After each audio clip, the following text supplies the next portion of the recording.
Hi everyone, I am Ishika Bhattacharjee, and today we are going to cover model evaluation and selection metrics.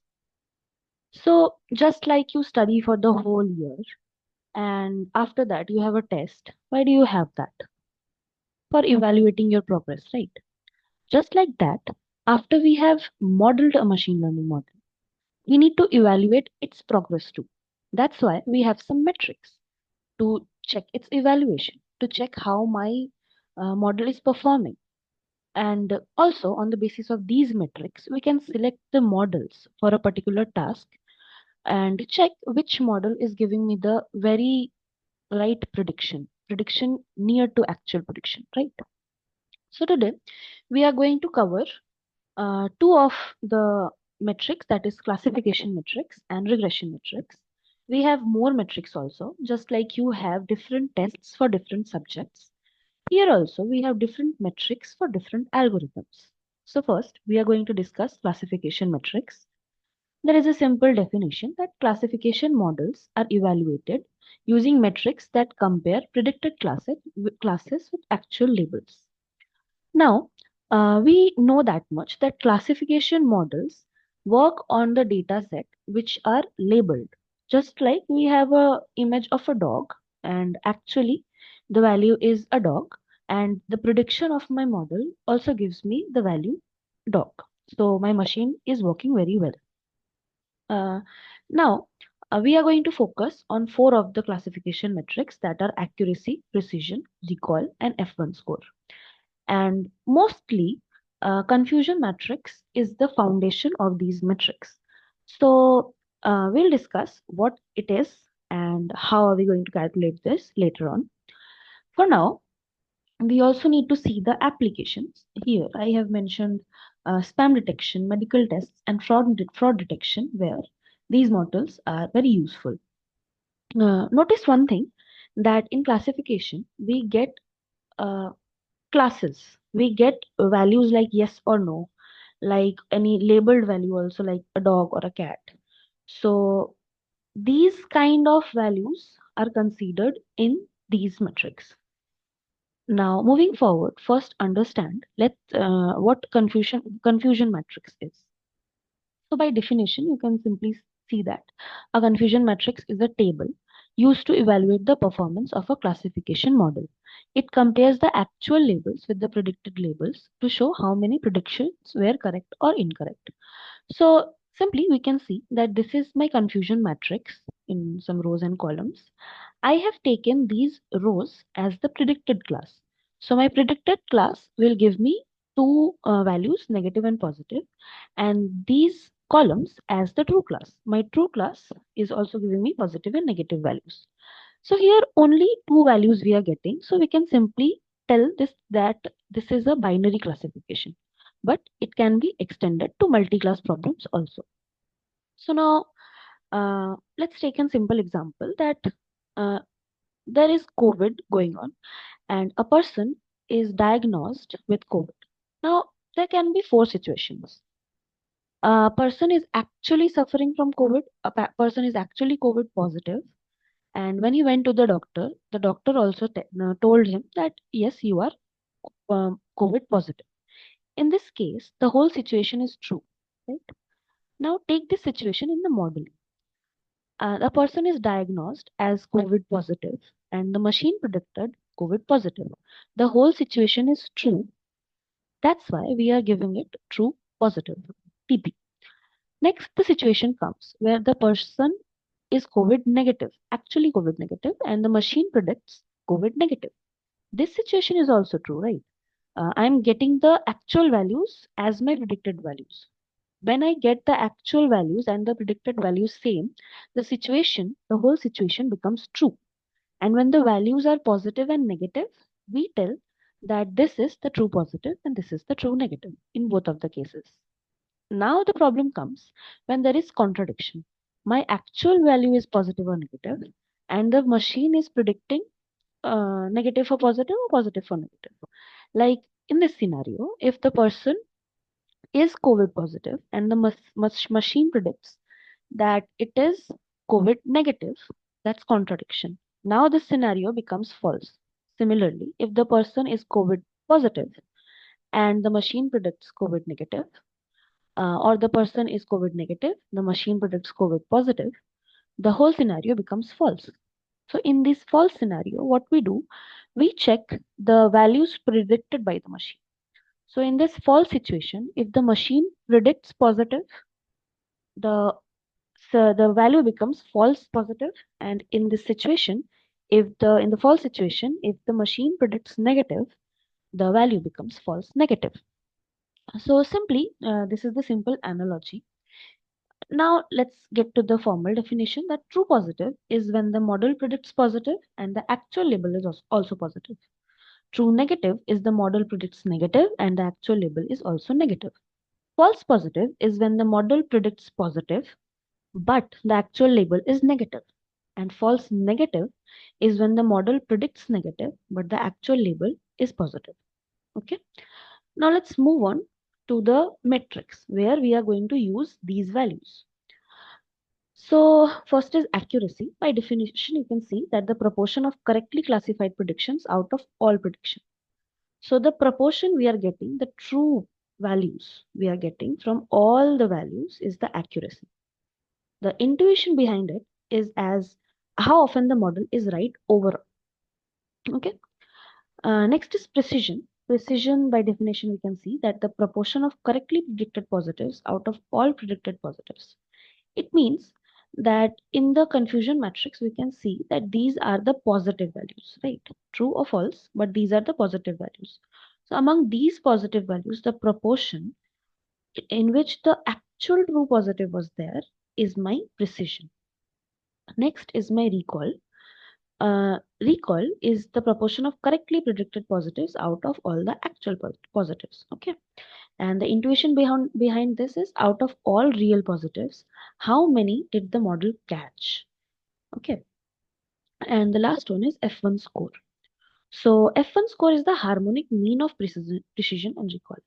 Now you see that in the actual mean or the average, we get the middle value, kind of some middle value.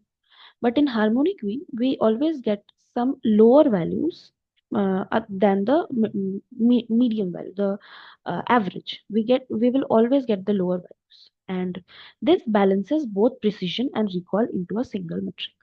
So these are some simple definitions and formulas, but you need to understand when to use which metric. Like when you have a balanced data set and you get all the values correctly and you have nothing to get tensed about, you just simply use accuracy score.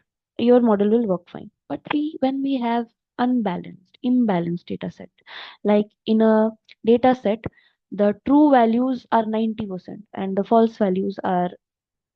positive values are 90% and the negative values are 10%. So my model will give me a score of 90% just on the basis of the true values and does not consider the negative values. And that's a problem. In imbalanced cases, we can't use accuracy. So then comes precision and recall. Now you have to think that when we have to use precision and when we have to use recall. Let's see this example in which a model predicts an email as spam or not. Okay. So first we see that we have an email that is free, a spam email, right? And my model predicted that it is a spam. So it is true positive. Now we get a important placement email and my model predicts it is as not spam. So still it is giving me a correct value, right? Because the placement email can't be a spam email. So this is true negative. Now, when my model is predicting the email as spam, but it's actually not, then it's a problem of false positive. See, the email is actually not spam, but my model is predicting it as spam. It has positive value.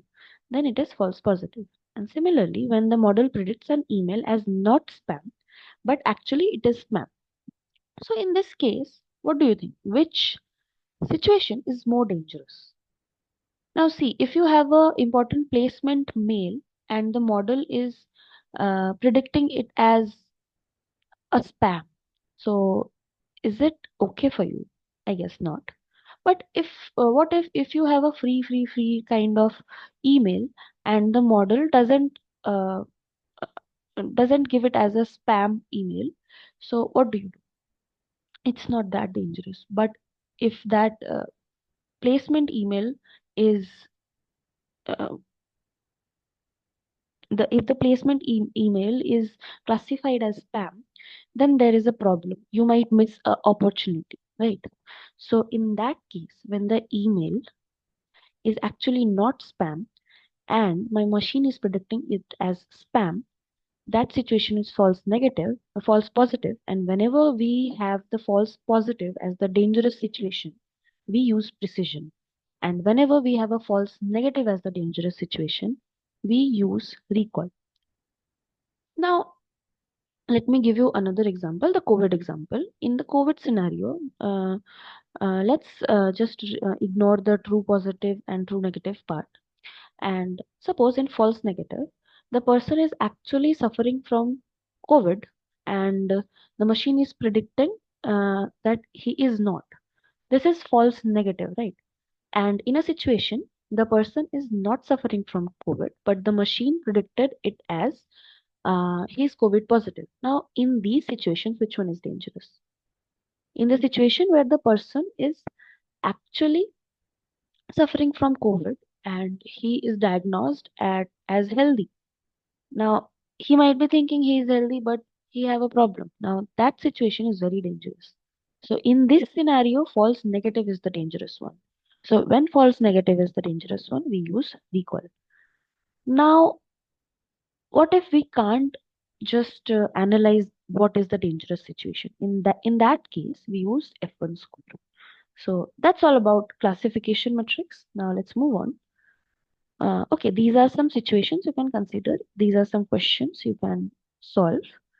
If you have any doubts, please comment out. And now let's move on to regression metrics. Now we know that regression gives us some continuous values. We can't get any values like yes or no or something like classes. So for continuous values, we have different kind of metrics like MAE, MSE, RMSE, and R square. Now, I will discuss these. Just follow the definition that they measure the magnitude of error between the predicted and the actual values. So, regression metrics measures the magnitude of error between the predicted and actual values. And the applications is it is important in forecasting tasks and sales or stock prices. Let's move on to the metrics now that are, and the first one is MAE. So first, I need you to understand what actually regression is. That we have some data sets and uh, we think or we just assume that the data might be a sort of linear kind of data. Linear kind of, it means that it must be like this line, right? But if we have some data like this line that comes over this line, it is hypothetical because we can't have a data that much perfect, right? So we have sort of linear data like these. These are some datas. Suppose this is the CGPA versus placement of a student of a class. Now this line, the x-axis might consider the CGPA and this y-axis might consider as a percentage, the placement. Now, according to the CGPA, how many people are placed? See, when the CGPA is increasing, the placement package is higher. Now we see that in this range, the CGPA is kind of same, but this student gets higher package in this range, right?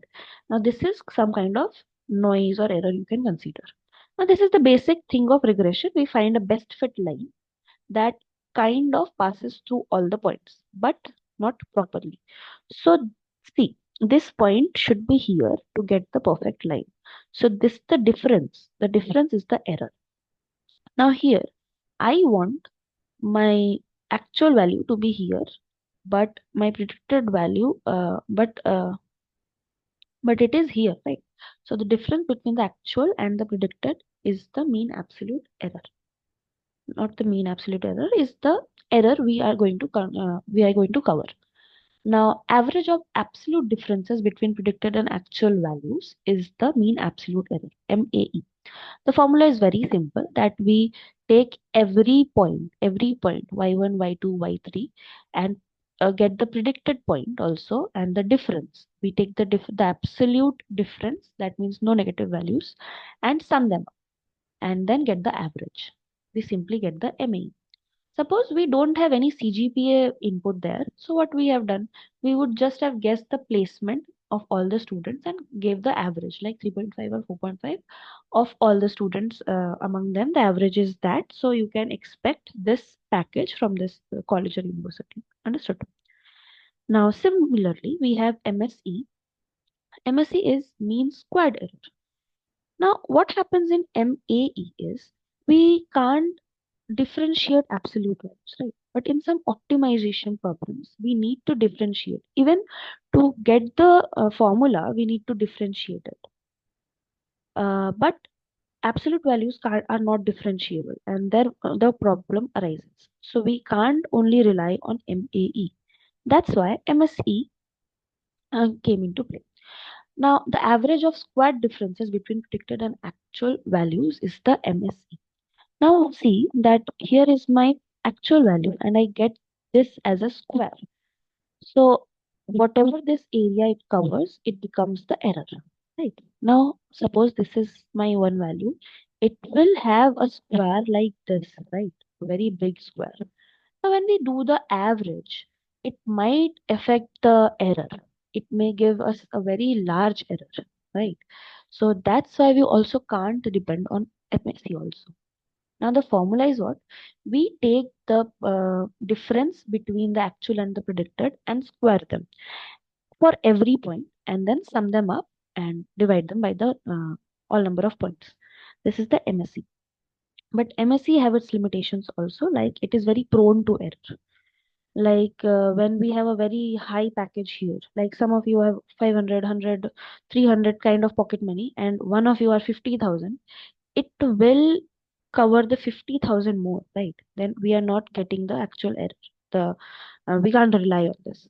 So later came RMSE, similar to MSC, just we are going to give the root. Now in this case, suppose you have some lakhs, 4 lakhs. So when you square it, we get 16 lakhs square. Now lakh square is not a unit, right? We can't measure our money as lakh square. So here it fails also. So wherever we can't have units as a square, MSE can't work. So came RMSE. We get the root of the MSE. Very simple. And it is still high, very prone to errors, but uh, better than MSE. And later on, we have R2 score, R square. This is also known as coefficient of determination. What happens is we actually measure the variance of the model. I mean, see, this is a data set. Similar, you can take that this is the CGPA value, and this is a placement value. And if we don't have the CGPA value, we could have just considered the mean value of the placement, and that would be our value. But if I have used a regression line on the data, we must have get some values very closer to the actual placement we can expect, right? So it measures how well the model explains the variance in the data. Variance as in the value produced by the mean and the value produced by the regression value. The variance among these it is what r square gives us. Now r square basically gives us values between 0 and 1, and higher is the better. So if my values go nearer to 1, my variance is very good, and that means that my model is working very fine. And closer to 0, it means my model is not working fine. So this is the solution. The simple one is r square is 1 minus SSR. SSR is squared sum of residue, and SST, the squared sum of total. Now what does this mean? Is that in SSR we get the regression line. So in the regression line, what we do, we get the errors similar to MSC, you can say. Okay. And in the SS total, the mean value, what we do, we get the mean value and then calculate the error from each of the point. We get the mean value and calculate the error from each of the point. So suppose the mean value is 5. So we will calculate this point minus 5, square them. Then we will calculate this point minus 5, square them. And after squaring all the differences, we then add, we then get the same, get the sum, that is sum squared of total. Now this is the formula. Now see, when will my r square becomes 1? It will become 1 when this whole value becomes 0. Now, when will it become 0? It will become 0 when the numerator becomes 0, right? So, if my numerator is 0, the numerator is this regression line. So, if this regression line is 0, what we see is that we are getting the same value. If this is 0, it means there is no error in the data set, right? So if this becomes 0, it means it's perfect.